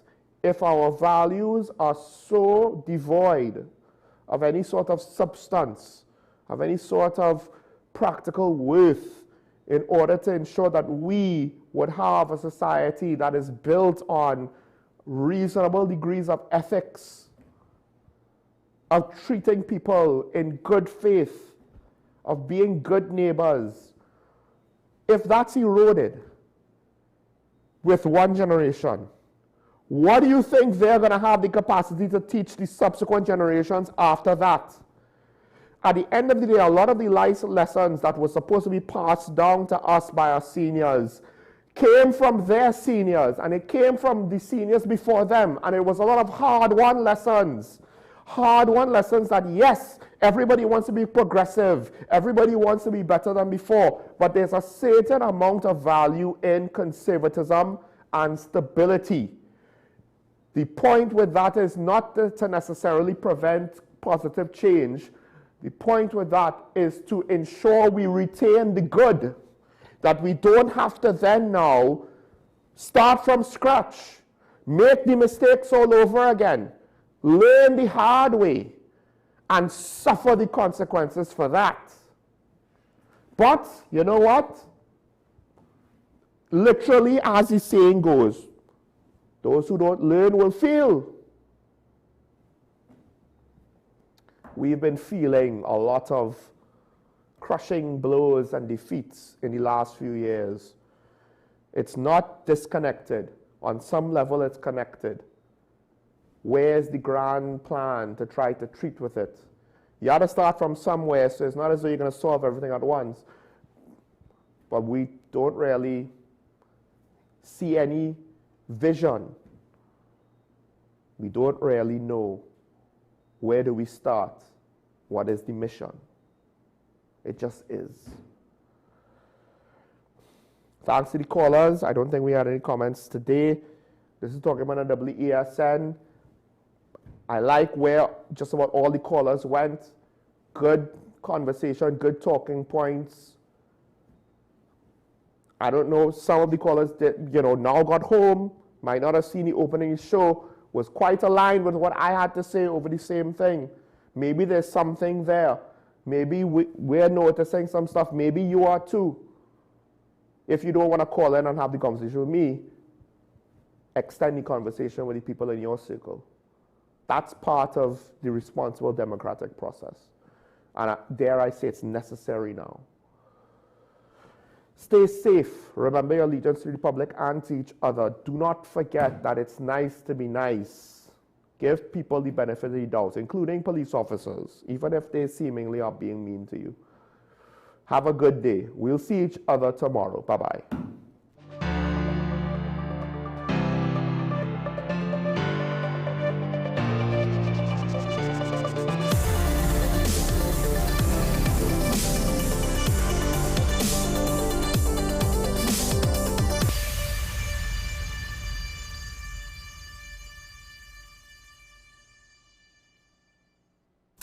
Our award-winning show is back, and this season promises to be even more exciting than before. What's Up, Doc isn't just a title,